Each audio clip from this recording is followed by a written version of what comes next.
Good afternoon, good evening. Thank you to all of you who have joined us, and thank you for your patience as well. Thank you for joining us this afternoon and this evening.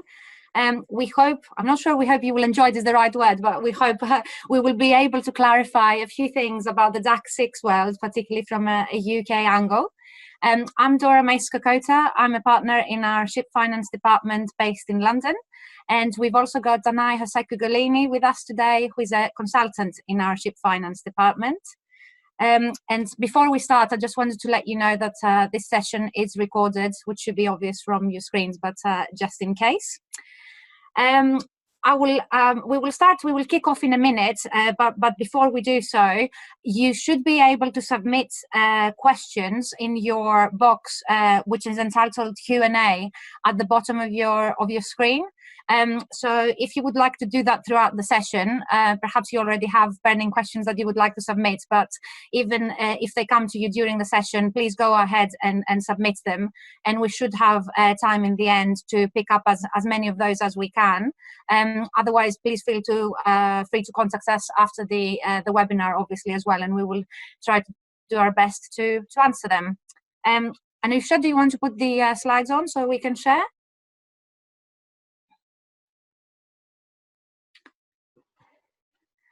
Lovely, thank you very much. So for the next hour or so, or a bit less than an hour, Danai and I will be doing our best to demystify the complex world of UK, but perhaps even wider, DAC6, particularly for ship finance transactions. And what we will try to cover, particularly, is as follows. Next slide, Anissa. Thank you. We'll give you a quick background on DAC6 and the UK DAC regulations in particular. We will go through transactions that need to be reported, and we will analyze in particular the cross-border element and what that actually means in the context of DAC6. We will speak quite a bit about the hallmarks that you will have come across, even if you have just started reading or submerging yourself into the world of DAC6. Then we will turn a bit more into shipping and ship finance in particular, and we will examine why ship finance transactions are more at risk of being considered reportable. Then we will address one of your burning questions, I'm sure, as you have started receiving emails from us.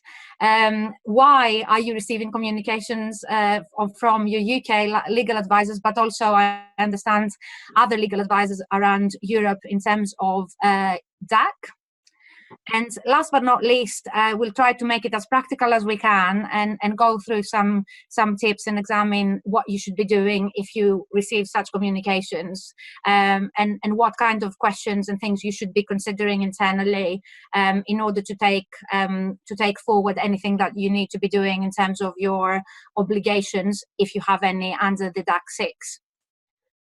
Before I hand over to Danai, who I'm sure is ready to go and is going to enlighten you on the technical side of DAC, just to let you know, I mean, it should be obvious from the introduction, and we do know a lot of you that have attended today, neither Danai or me are tax advisors or tax lawyers.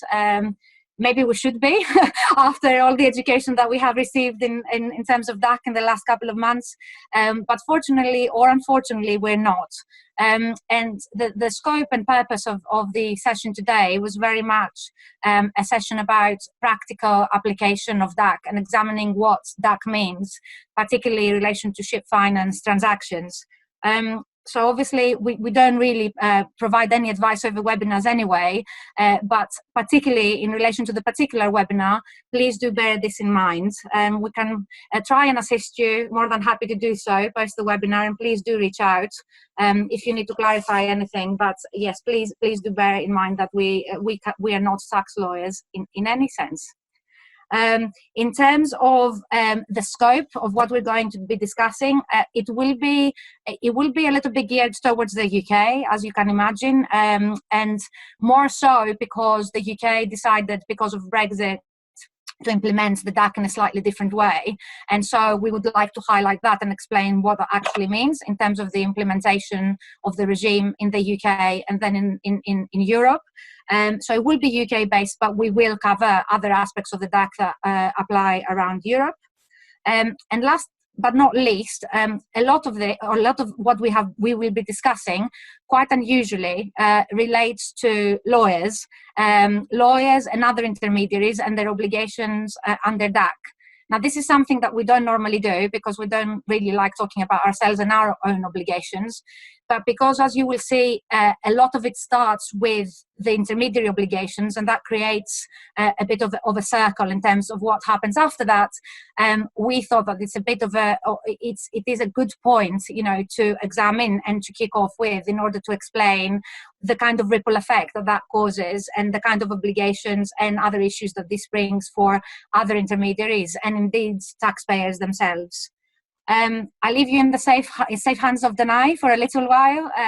If you want to grab a glass of wine or anything else, we will not judge you. This is going to be a heavy issue, but we will do our best to make it as practical as possible. And then I'll pick you up again in the second part of this session. Danai, over to you. Yes, thank you for the introduction, Dora. Next slide, please. So, as Dora said, we will start by giving a quick background on the regulations. Next slide.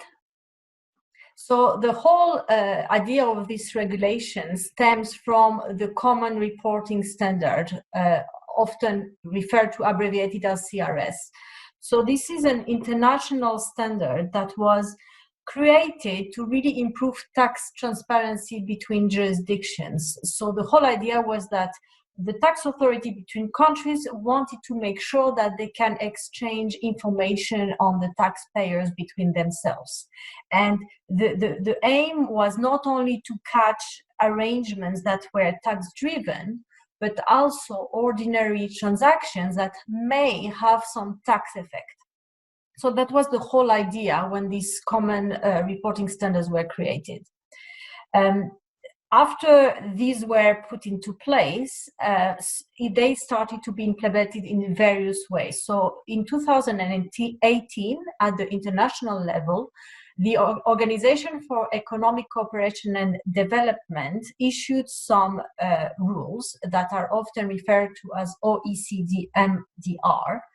And these rules were really targeting arrangements that were two types of arrangements: CRS avoidance arrangements and opaque offshore structures. These are broadly the equivalent of Hallmark D that we will talk about in a little bit. So this was at the international level. At the European level, in the same year, DAC6 came into force. And DAC6 was not the first directive at the European level that was dealing with CRS. It was actually the fifth amendment to a directive that was dating back from 2011. But what DAC6 did is that it introduced additional reporting requirements to help tax authorities in different EU member states identify potentially aggressive tax arrangements. So before, all the efforts were to get the information from the taxpayers direct. What DAC6 is trying to do is that if the tax authority can't get that information, they're trying to ask other parties that were involved in putting into place these arrangements to provide that information. So it's really going a bit wider, let's say, that the OECD MDR, as we'll see. And so the directive had to be implemented locally by different jurisdictions.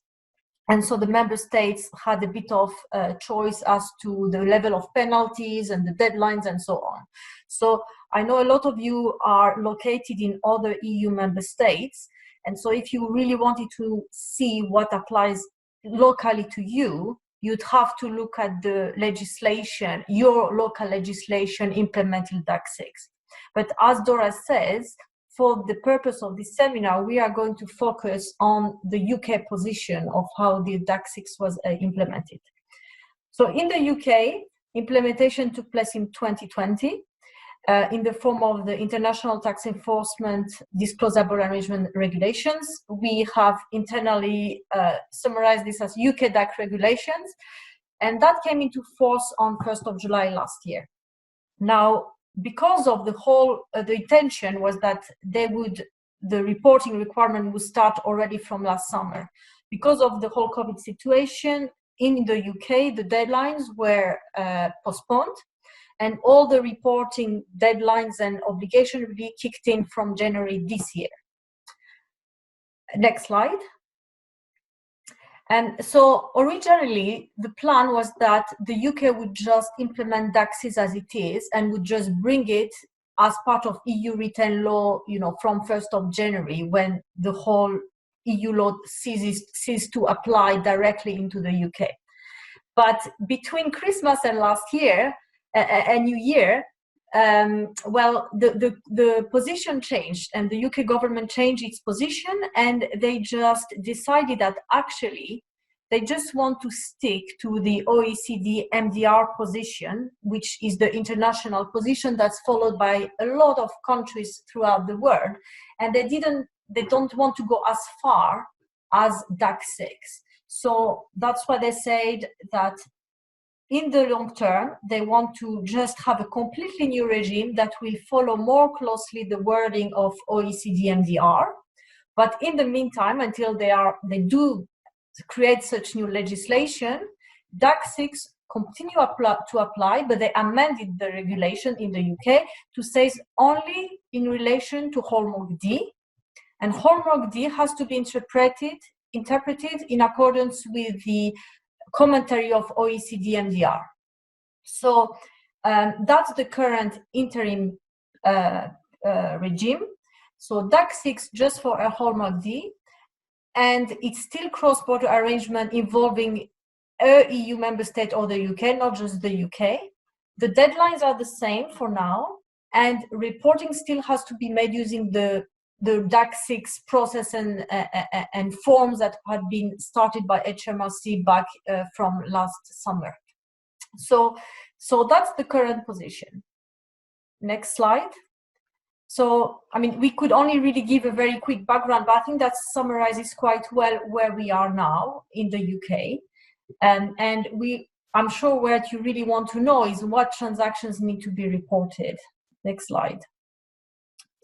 So, to look at the transactions that needs to be reported, you first have to start with the cross-border elements. So the transaction needs to be a cross-border transaction. What does this mean? Well, it means that transaction needs to at least involve 2 jurisdictions, and one of these jurisdictions needs to be either an EU member state or the UK. So, for instance, in a ship finance transaction, as long as you have one bank that's lending through an office that's in the EU member state or the UK, that would constitute a EU cross-border element for the purpose of the regulations. Or you could have no parties at all, neither banks nor borrowers are located in the UK or EU, but one of the assets securing the transaction is there. So for instance, you would have like a UK flag vessel, or an account, the earnings account is located in Germany, or so on. So that would that would make the transaction within the scope of the regulations. Next slide. So the transactions that are not within the scope are obviously the ones that have no link to UK or EU. So everything is located abroad, Asian lender, Marshall Island borrower group or US group, none of the vessels are flagged in EU or UK, none of the accounts are there. Or it could be where you have an EU member state or the UK involved, but everything is in just one country. So UK lender, UK borrower, UK flag vessel, UK earnings account, nothing outside the UK, for instance. Next slide. So once you know that the transaction is cross-border, then you look at whether one of the hallmarks is triggered. So for the purpose of completeness for this seminar, I've put in the next couple of slides all the hallmarks. And as we mentioned, DAC6 was wider than OECD MDR, so it had 5 hallmarks. We're not going to go into details in all of these for this seminar. We will only concentrate on Hallmark D, that is the one that has been retained in ship finance, in the UK. But as well, even if you are in a country in another EU member state, you'd have to consider the other hallmarks as well when you assess a transaction. But on the whole, I think it will always go back to Hallmark D for a ship finance transaction, the traditional one that's not tax driven. It seems that this would be always the most relevant in any case. Next slide. So I'm not going on to that, but you will get the slides later and you can refer to this. Is quite a useful checklist that has all the subcategories of each hallmark and whether they are subject to amend benefit tests. Next slide. The one that we are talking about is the one in red here. And in the next few slides, I'll go more into details in respect of that one. Next slide.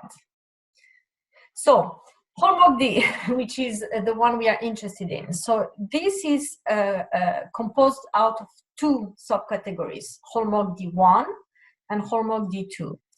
Hallmark D1 aims to catch arrangements that have the effect of avoiding reporting under DAC6 or under CRS, or making more favorable report under CRS. So really here the idea is to catch structures where the structure, the way the transaction or the borrowing group, let's say in a ship finance transaction, is structured, will mean that the tax authority between the jurisdictions involved won't get information about the taxpayers, so the borrowing group. So really here, and the HMRC really made this clear in a training they provided last week, is that the focus is the effect, is not the intention.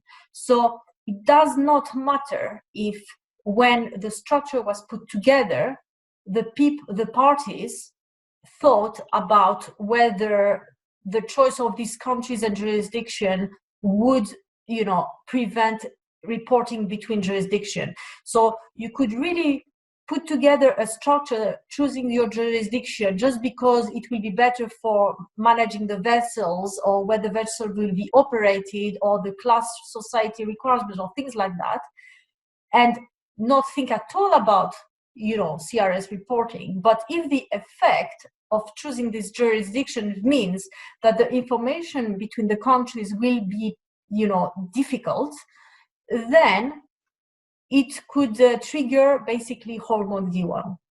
And HMRC was quite clear. It could also be that a structure is put together just because you want to avoid CRS reporting, but if at the end you can't avoid it because the tax authority can speak to each other and get the information, even though you may have planned the structure to avoid it, if anyway the information goes from one tax authority to the other without any issues, then you would not trigger D1. So really here the focus is the effect. Next slide. On this slide, I have copy-pasted the whole section of DAC6 relating to D1. I'm not going to read that out. You can read this afterwards. But the type of arrangements that are really more relevant for ship finance transactions are the last two that are here in red. And in the next slide, I will speak about this in a bit more details. So next slide, please. So what are those two types of arrangements that seem more relevant for ship finance? First is arrangements where the key obligors are incorporated in various jurisdictions that are not subject to CRS reporting. So you're looking at really the core obligors. So for instance, the borrower, the guarantor, the shareholder. And then you look at where are they incorporated. And between jurisdiction, a country either will have a bilateral agreement with, for instance, the UK, where they have agreed to exchange information about taxpayers, or they will have adhered to OECD by saying we will comply with CRS. So either they do that bilaterally with a specific country, or they just do it on a more international basis by saying I agree to adhere to the CRS. And thankfully, there is a very helpful page on the OECD website. There is a link on this slide that you will get later, where you can really find that information quite easily. You look at the jurisdiction and it lists what is the relationship to exchange information with every single country. So for instance, if you are an intermediary like us in the UK, you'd look at, for instance, is there some type of agreement between, let's say, Panama and UK. And you would go there and it will tell you either bilateral, or it will tell you direct adherence to CRS, or it will tell you nothing. So really the red flag jurisdictions where, you know, you think it could be triggered are the ones that there is nothing. Thankfully, for the majority of big ship finance jurisdictions, there is something.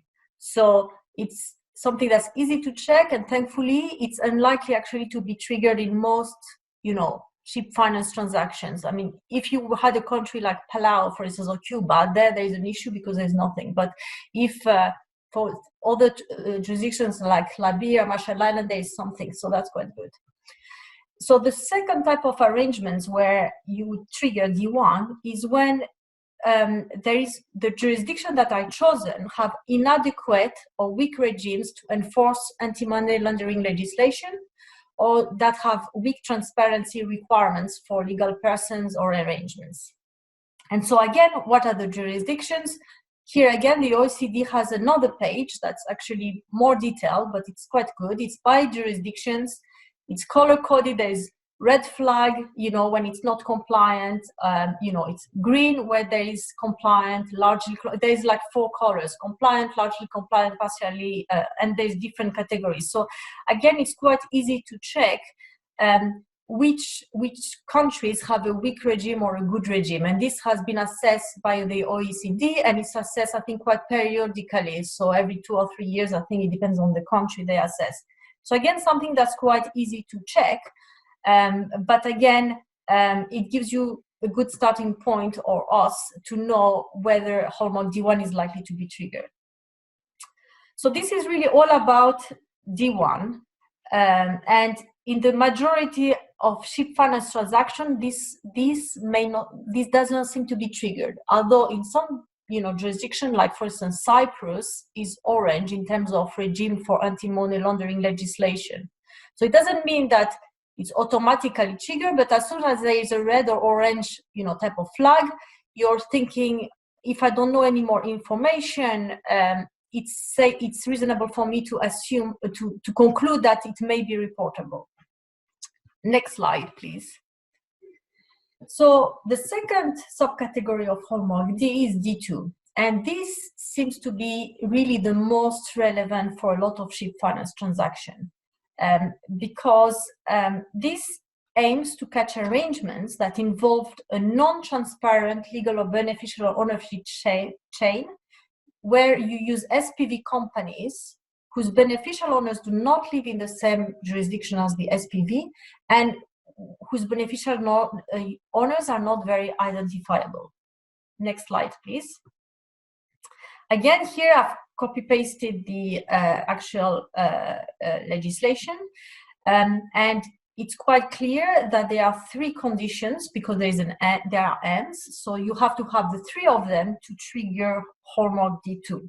So, as I say, first, the arrangement don't have economic activity supported by adequate staff, equipment, assets. So that really is there to catch SPVs that, for instance, Marshall Island SPV owner is just use the traditional registered office in Marshall Island that all the SPV has, but it doesn't have any staff, doesn't have any office there. So A is ticked, let's say. B is the beneficial owners of that SPV don't live in Marshall Island, let's say. Tick the B. So then the focus is really C. Are the beneficial owners identifiable? And here again, when HMRC gave that training and clarified a lot of points, the focus is, can they be identified by tax authorities? Because the whole point, again, is to get the information between tax authorities. Next slide, please. So the starting point when you look at the structure is the borrower an operating company or an SPV? You know, so if it's an operating company, then it's really unlikely that this will be triggered, because A will not be met. But if that, it's not always clear cut, because if, for instance, you had an operating company it does have staff, it does have offices, let's say a UK company, but almost all the economic activity is done abroad, then you could have a question mark and you would have to ask a tax advisor to, oh, can you look at the structure and confirm? If the owner though is an SPV, as I said, that's much more straightforward, and you just focus on the bit about can the beneficial owners be identified easily by the tax authorities. Next slide. So how do you know if the beneficial owner can be identified? Because unfortunately here, we don't have a nice OECD page saying which countries have beneficial owners that are identifiable, really. The second OECD page I quoted for D1 can be helpful, but it's just not like a clear-cut answers. So it's a good starting point. We internally have just taken the initiative to contact various foreign counsels in over 30 different jurisdictions that are often used in ship finance transactions. And we just asked them, is the beneficial owner list a public record, or even if it's not accessible to the public, can at least the local tax authority access it on demand? And so we created our own little color-coded table with red, red, orange, green flags. And again, the starting point is that if you have a country, if the jurisdiction that's involved, so for instance, your borrower is in a jurisdiction where you know that the beneficial owners are public record or are at least accessible by the local tax authorities, then it's reasonable to conclude, well, then it's probably not reportable. That information is, is accessible, so it's identifiable by the tax authorities. However, if after that little check, you see that actually there is no public record and the local tax authorities can't access it. So for instance, Marshall Island and Liberian companies are in that category, then the starting point is actually it may be reportable. And so then you look at what you know about the structure. And so if, for instance, you do have, for instance, this Marshall Island SPV, red flag, but you know that the parent, the shareholder, is a publicly listed company, then that information is quite easily accessible. So you can conclude more reasonably that it's not reportable. So really, you really go, the way this regulation goes is that you go step by step. You look at the jurisdictions and then you look at the ownership structure of what you know. And then the red flags, for instance, in terms of ownership structure is if you would have nominee structures where the nominees are not disclosed, or if you would have bearer shares where you don't know who owns the share, there is no record. Or, for instance, if you have very complicated trust structures where you can't really understand what's above the structure. So these really are all red flags, and they are the good starting point to assess transactions. So this was a very, very short summary of very, very complex rules. But I'm hoping they gave you a very good starting point to understand how the Hallmark D especially is assessed. And then I will hand over to Dora, who will go in more details about how this applies in practice to ship finance transactions, and especially why we may follow the prudent course of action to conclude that the transaction may be reportable. Over to you. Thanks, Danai. Next slide, please. So, next slide again. I'm sure that you will have already picked up by the examples that Danai has been using throughout explaining the detail of the legislation, that there are a lot of elements that we typically come across in our ship finance transactions, which will potentially trigger those elements of DAC being applicable. We do not think that any legislator either in the EU or elsewhere in the world was doing this on purpose to catch shipping transactions, but quite the opposite. I think overall, having reviewed this in a bit more detail, and now that we have obtained external advice in relation to this, it seems to us that the whole regime has been caught somehow inadvertently, because, particularly as Danai mentioned, there is no real link to the incentives or your background reasons for doing the structure. There doesn't have to be a tax motivation, a tax benefit in the structure that you're trying to implement. All that there is potential involvement of certain jurisdictions that are being judged objectively on whether they've got certain information, whether that is publicly disclosable or not, and whether you can find it out. And as a result, this does lead to a potential large number of ship finance transactions, triggering the detail and the criteria of the DAC6 regulations, whether in the UK or in Europe. Most ship finance transactions, our audience will know very well, will contain a cross-border element.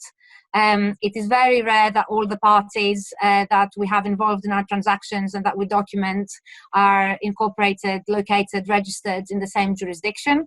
So those criteria and the list that Danai was talking about will be ticked straight away. So the first part of the list will be ticked straight away because there will be a cross-border element, and therefore that leads you into considering whether the rest of the boxes and the rest of the criteria under DAC are ticked.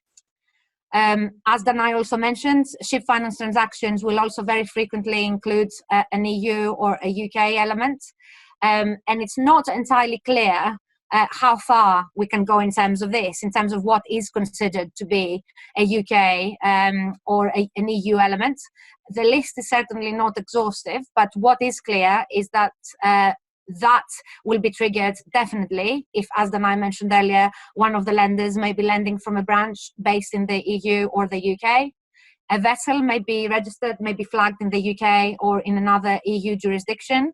And indeed, the external tax advice that we got also suggests that if you have, say, a bank account, or one of the obligors is holding a bank account, which, for example, the earnings are paid into and may or may not be charged in favour of the relevant financier, that will most probably constitute a UK or a EU element if the account is with an account holder that is based in the UK or the EU. So as you can see, it will be fairly wide. And again, this means that a lot of our ship finance transactions will tick this element of the regulations as well. And therefore, that you have to keep going further down a list to examine whether all the other elements of the regulations are potentially applicable as well. Next slide, please. So Danai spoke a lot about Hallmark D in ship finance transactions.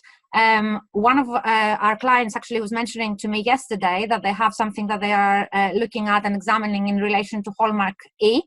But I think it's fair to say, like Danai said, that I think this does constitute an exception and has to do with the specifics of the transaction. Overall, it is fair to say that in shipping, whether you're looking at the DAC UK regulations or whether you're looking at the sort of EU face of the regulations, it's fair to say that in shipping, the most relevant hallmark of the regulations will be Hallmark D. Danai mentioned, and we all know, that we come across in our transactions SPV ship owners which are incorporated in jurisdictions where, for example, a public record or of shareholders or beneficial owners does not exist. The Marshall Islands, Liberia, Panama, but a lot of other jurisdictions are within that list, and that brings them pretty much straight into the considerations that we need to take into account under Hallmark D2.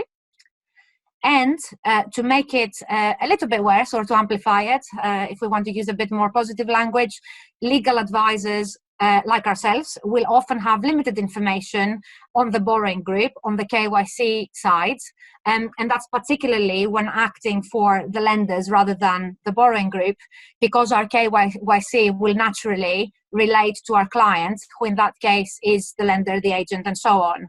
So any information that we will have actually acquired in relation to the borrowing group and the obligors will normally come as part of the transaction, whether it's a part of the corporates or other information that we receive. But it will be fairly limited. It is asset-based finance after all. So in most circumstances, we will not be able, on the basis of the information that we have received, see all the way through to the ultimate beneficial owner and so on. Next slide, please.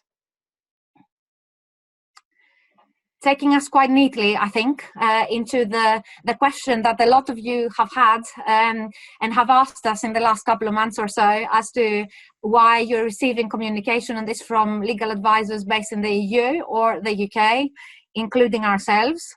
And I think by now it should be a little bit more clear as to why we have had to do this and why we have gone into the whole exercise of examining what we need to do under the DAC regulations and how we need to communicate this to you.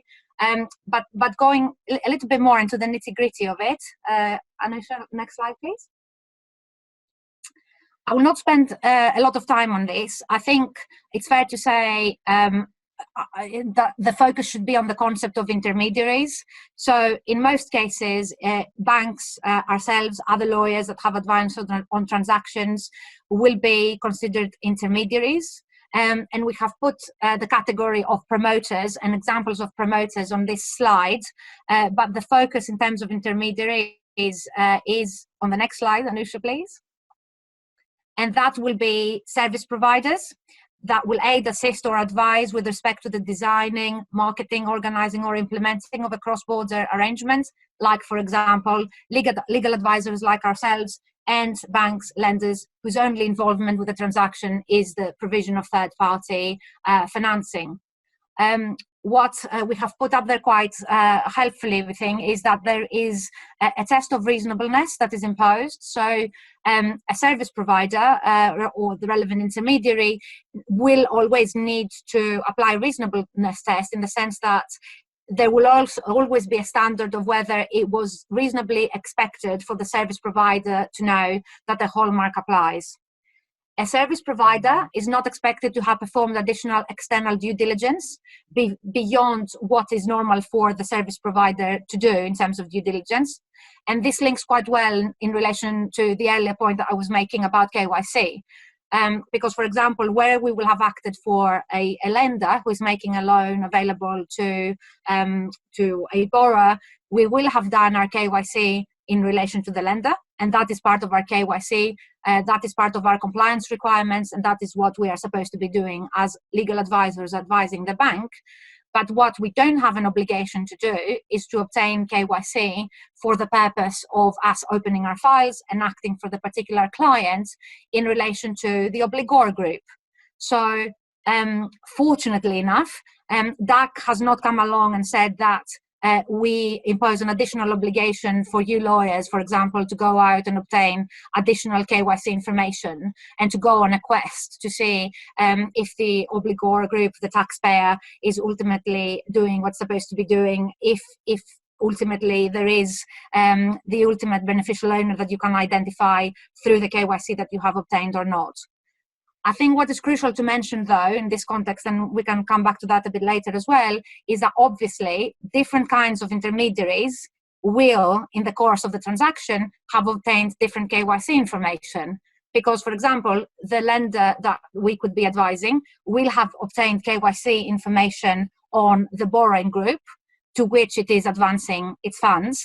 And therefore, that intermediary, from a KYC perspective, will be in a different position to us as an intermediary, advising them as our clients. Next slide, Anusha, please.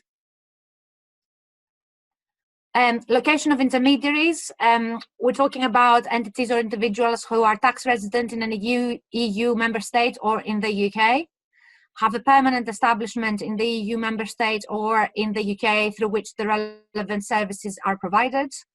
They're incorporated in or governed by the laws of an EU member state or the UK, or are registered with a professional association related to legal, taxation, or consultancy services. So in essence, I mean, you can have a read when you receive the slides later on, but this means that lenders or legal advisors providing their services, lending or legal respectively, from an EU member state or the UK. And from what I have been discussing with clients, I understand that the way that the DAC regulations have been implemented around the EU rather than just the UK does mean that these elements are applied in a similar way, except that there's no reference to the UK. It's only by reference to permanent establishments or elements that are found in the EU. So from what we understand and what we have received to date, we understand that this is implemented fairly consistently around Europe and does refer to establishments that have connections in EU member states. Next slide, please. Reasons why a legal advisor may prefer to conclude that the transaction may be reportable, in addition to the fact that we always like to be very conservative, and that's how we are in nature.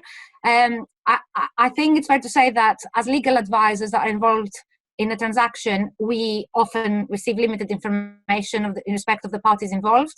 As I said, that particularly applies when we're acting for an agent or a lender, as our KYC is done on our client and not the borrowing group. On the basis of that, and because of how the DAC regulations are framed and are phrased, we think that the prudent course of action is, when we do come across a quote-unquote red flag jurisdiction, without any visibility in terms of the borrowing structure above kind of the bottom obligors under the loan agreement, that means that potentially it is more safe for us to conclude that the relevant transaction may be reportable under the applicable DAC regulations, particularly in relation to Hallmark D2, because this is where it seems that this kind of opaque structure is more likely to trigger the requirements and the elements that apply under the DAC regulations.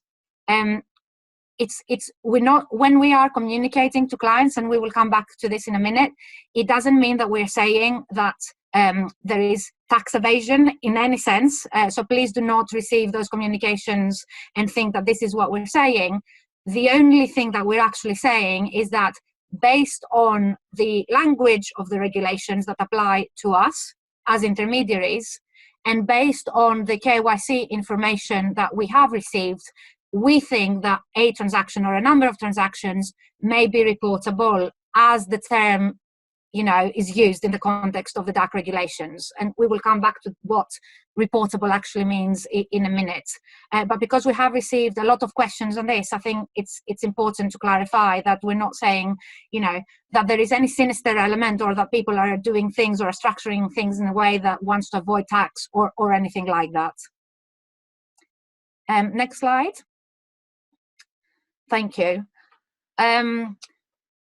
This is getting even more exciting now. We're getting into legal professional privilege, which is certainly not an area of expertise for me. I think not that I either, but again, we will try our best to make it as relevant as possible in terms of this context. I'm sure most of you will know that any communications and information provided to your legal advisors for the purpose of seeking legal advice are confidential. Under English law, and LPP, as we call the legal professional privilege, prevents them from disclosing those to third parties. That includes tax authorities and the courts. So to make it a bit easier, anything that our clients provide to us as our legal advisors in relation to seeking legal advice on the context of a transaction is confidential. And that means that we are prevented from disclosing any bit of information in terms of that to third parties, which includes tax authorities and courts. Thankfully, the DAC6 and the UK DAC regulations are both very clear in stating that intermediaries do not need to report if a transaction is protected by legal professional privilege, unless such privilege is expressly waived. So in those circumstances, the only obligation that your legal advisors like ourselves have in this situation, where we think that a transaction is potentially reportable under DAC, is to inform you that the transaction may be reportable. Next slide, please. And then once we do that, that triggers, hopefully, a line of or a number of things for you to consider and to do. And what I want to get to is the first point on the next slide, please, Anusha. That it is not advisable for you to waive your legal professional privilege. And this is something that we are allowed to say and to share with you. And this is because if you do that, that would potentially not only waive your legal professional privilege in terms of the actual information and the situation concerning the DAC in itself, but it would apply in relation to all the information that has to do with a particular matter, the particular transaction, and all the legal advice that we have provided in the context of that transaction. So in terms of steps after you have received any such communication from your legal advisors, or indeed any other intermediary that may contact you, the first step would be to consult with your compliance team and or external tax advisors perhaps, to clarify overall, and that's, you know, in general terms, does DAC6 apply to you? And whether you are an intermediary or indeed if you are on the borrower side, a taxpayer under your local law.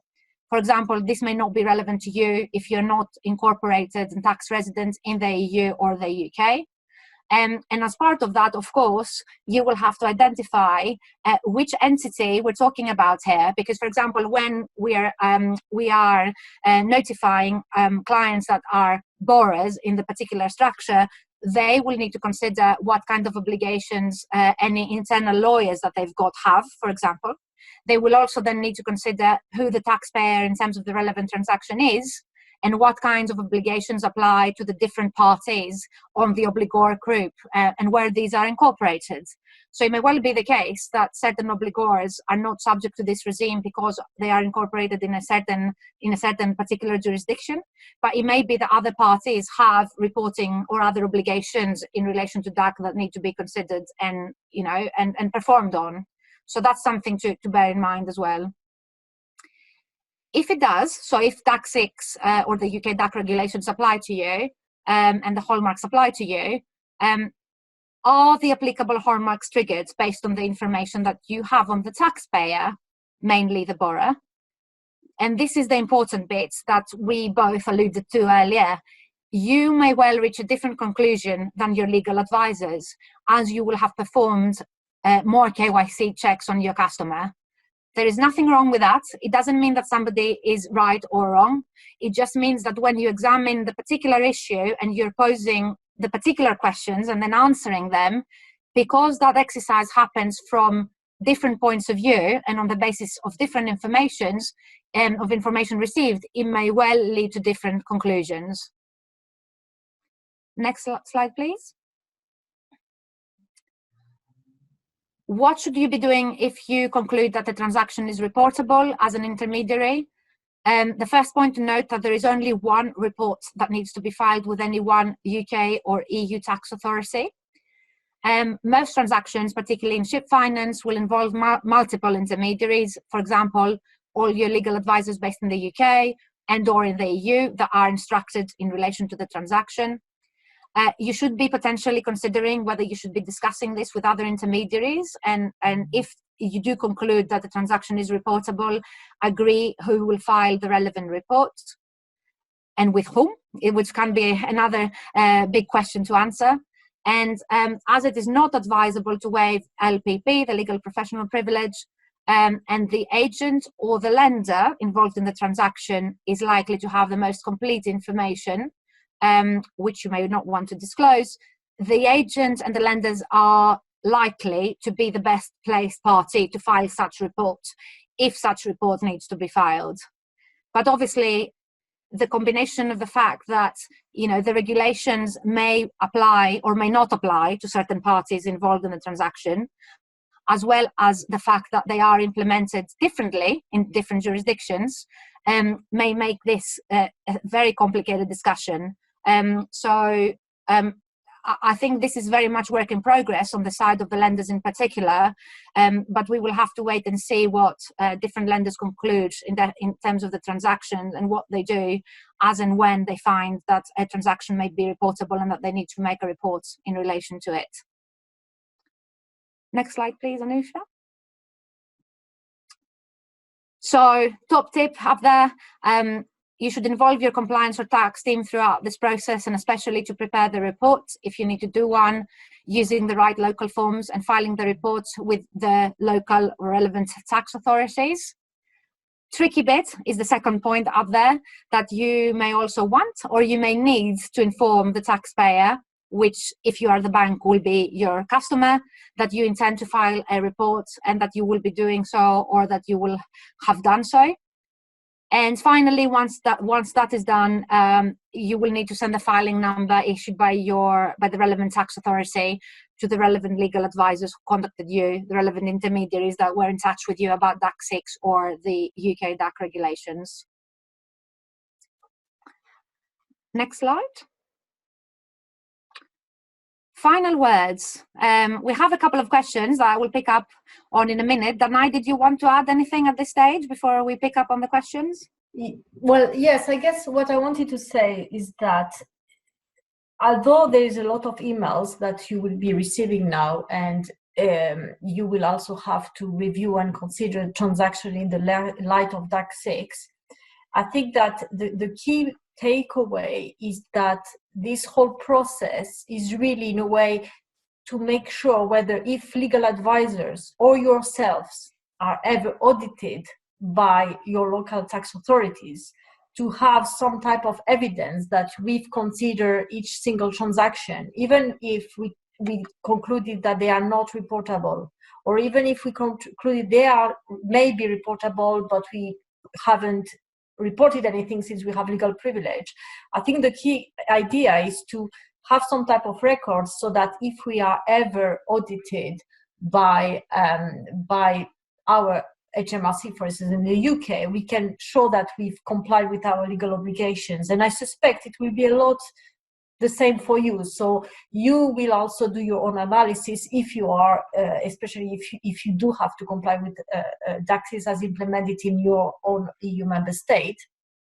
And then even if you conclude that it's not reportable because you have more information, I think that, again, the idea is to keep that record, because we all know that when all these anti-money laundering regulations were entered into a few years ago, the tax authorities did very strict checks and imposed very heavy penalties to a few very big banks to make this very high profile, to scare people off, to make sure they comply. So I think that anything related to tax at this point is better to be on the safe side and make sure we have a very strong record in case anyone is ever audited. Now, it is a fair point that these rules impose a lot of very, very strong obligations and admin, a lot of extra admin work for everyone that no one likes. So we personally have reached out to the Law Society to see if there is a way to make this process a bit more reasonable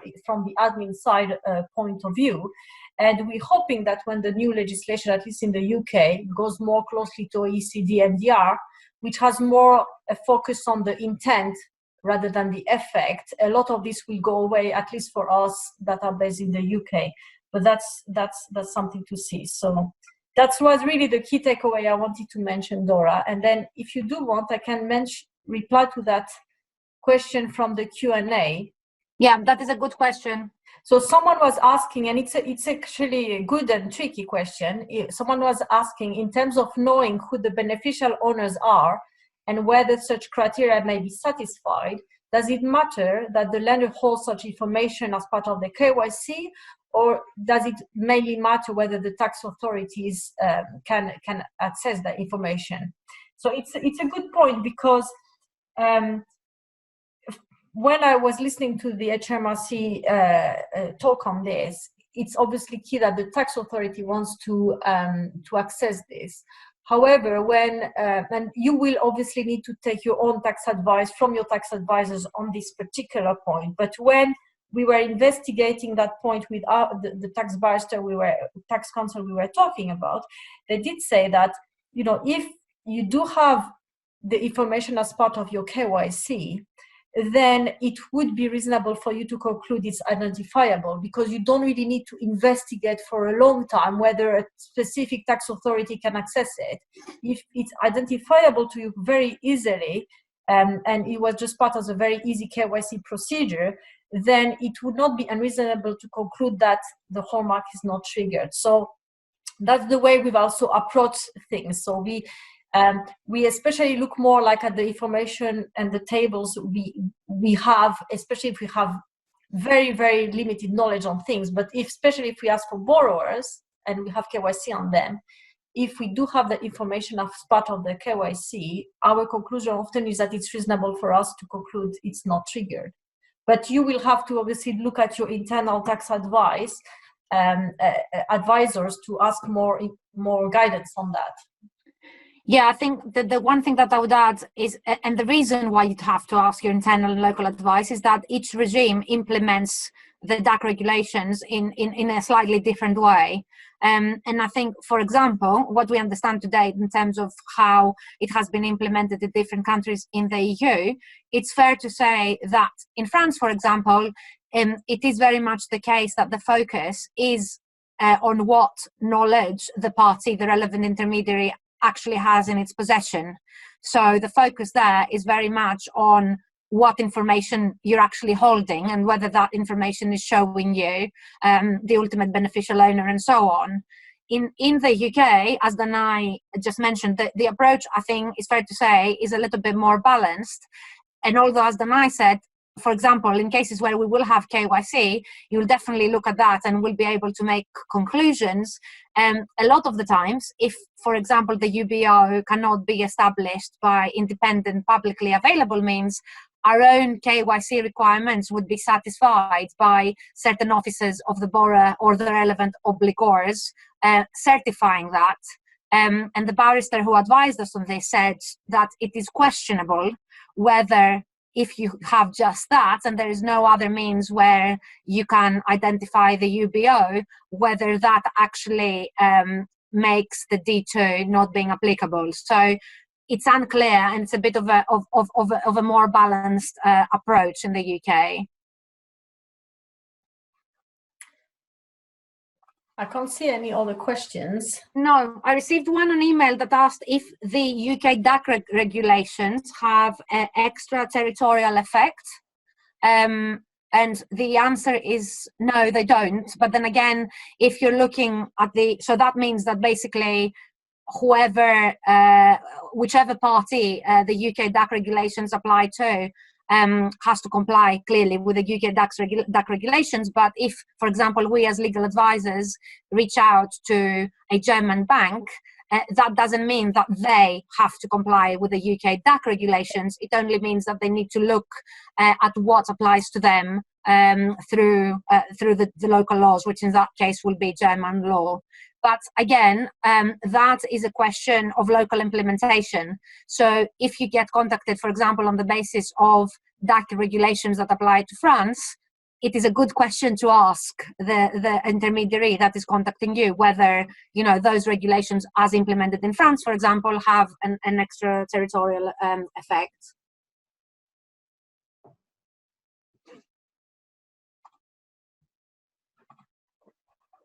That's all, I think. I can't see anything else. I think hopefully we haven't put you off or too much, or have not stressed you even more. I mean, it's fair to say that it has been an intense exercise for us in the last couple of months. Well, first of all, because we're not tax experts, and I think secondly, it's fair to say that we were not anticipating that this and particularly the DAC regulations as they were implemented in the UK and more widely in Europe would potentially have the effect or the potential effect that they've had on the ship financing side.